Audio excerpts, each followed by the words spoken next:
What's up, my fellow classic WoW plebs? It's Little Pleb here from Pleb TV, home of the pleblife squad. Pleblife. Today, I'm excited to bring you my first YouTube video that's part 1 of 4 of my classic WoW Rich Pleb series. So you want to be a rich pleb, eh? This part of the series will cover how a poor pleb can make smart gold decisions in the early phases, which will make them a rich pleb later on. Rich pleb.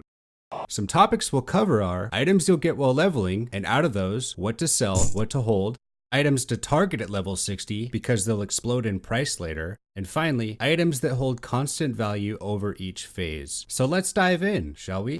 But before diving into the items, I'm going to quickly cover the recipes introduced in each phase because it will help bring clarity to some of the strategies I present throughout the Rich Pleb series. Because phase 1 doesn't offer any new recipes, we'll start with phase 2. But before we talk about phase 2, I want to note that phase 1 won't be the best time to sell any items because there won't be a lot of gold in circulation on any server. Consider phase 1 the farming phase. Even goods like Arcanet bars, Mooncloth, and Cured Rugged Hide will still sell, but it won't be until phase 2 that they see significant price gains. Also, phase 2 is when most of the middle pack plebs will hit 60, and those no-lifing neckbeard plebs will finally have some gold they are willing to spend. And when phase 2 is released, it introduces powerful recipes like Hide of the Wild, Belt of the Archmage, Fellcloth Gloves, Shifting Cloak, Inferno Gloves, and Major Rejuvenation Potion. Those are so powerful. These all give most classes some really nice gear to spend gold on. Next up, we have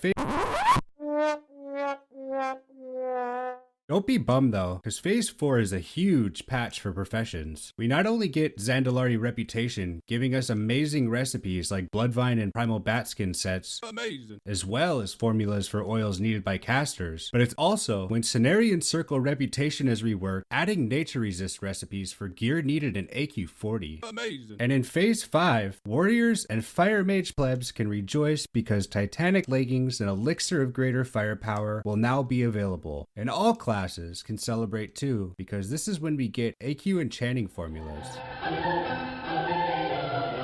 Lastly, we have phase 6, which adds Naxxramas alongside frost resist gear recipes. Despite limited recipe additions, this is when many of the lucrative items I discussed to hold will peak in price.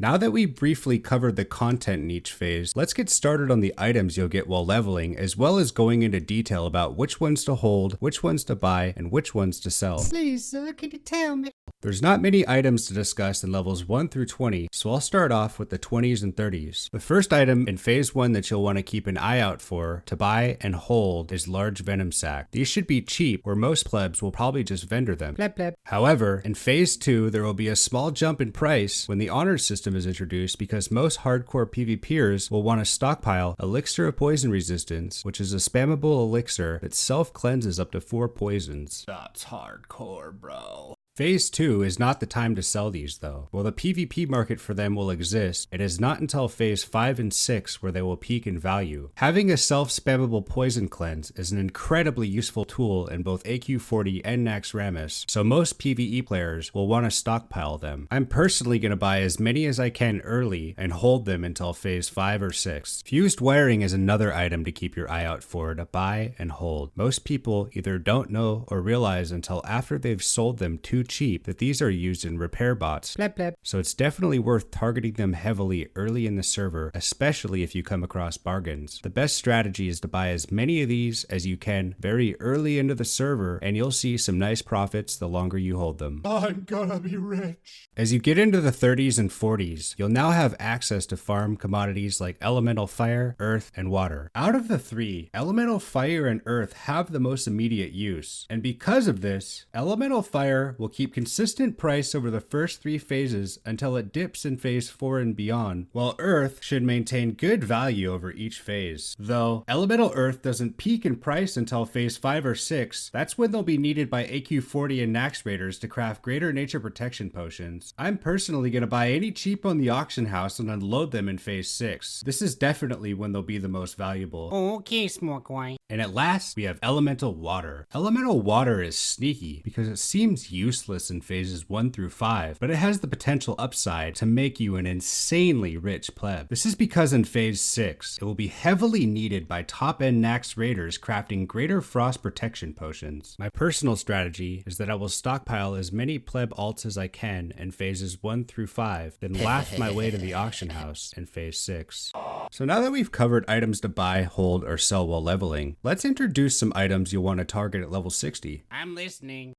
For reasons explained earlier in the video, large venom sac, elemental water, elemental earth, and fused wiring should already be on your list. But to add to the list, we'll start off with living essence. There isn't many great farming areas for these until phase 2 when Dire Maul is released, but it's worth it to keep an eye on the auction house for them when you hit level 60. They should be cheap because living essence has very little use in phase 1, as it's primarily needed by healers wanting to enchant their new pretty purple weapon with plus 55 healing. In phase 2, they'll see an increase in price as more people get the Hide of the Wild recipe from Dire Maul, and it won't be until phase 4 when the price peaks for living essence, because this is when they'll be highly demanded by raiders trying to craft nature resist gear for AQ40. I love when it peaks. The last items to discuss involves 4 herbs: Purple Lotus, Arthas's Tear, Fire Bloom, and Grave Moss. Grave Moss is a crafting material for Greater Shadow Protection Potion, which is needed for Cthulhu as well as several fights in Naxxramas. And Fire Bloom will be needed for both Brilliant Wizard Oil in Phase 4, as well as Elixir of Greater Firepower in Phase 5. The strategy remains the same for all 4 herbs. Target and stockpile them in the early phases, and hold until Phase 5. Though, I'm personally going to wait until Phase 6 to sell Grave Moss. So now that we've covered items to target both while leveling and at 60, I want to spend 30 seconds covering a few items that will hold consistent value over the course of each phase. These items include Velcloth, Mooncloth, Arcane Crystal, Arcanet Bar, Black Lotus, Rugged Hide, Refined Deep Rock Salt, and Cured Rugged Hide. You can still expect these goods to sell at a premium in phase 2, but eventually their prices will slightly drop to a steady value that will remain about the same for all phases. However, Mooncloth, Refined Deep Rock Salt, and Cured Rugged Hide are 3 exceptions. Mooncloth's value won't initially peak until after the first month of phase 4 when the Bloodvine set is released, and it will peak again 1 month into phase 6 alongside Cured Rugged Hide and Refined Deep Rock Salt, because these goods are required to turn in tier 3 tokens. And that wraps up part 1 of the Rich Pleb series. Rich Pleb. As an added bonus to help excel you into rich plebery, I designed a Google Doc sheet in the info section below outlining not only items in the video, but other items you'll come across in your adventures. And if you enjoyed the video and found this information useful, then hit that like button and share it with your friends. I'll be releasing new videos regularly, including Rich Pleb parts 2 through 4, so if you want updates on when they're live, then don't forget to subscribe. Thanks for watching, and I'll see you in part 2.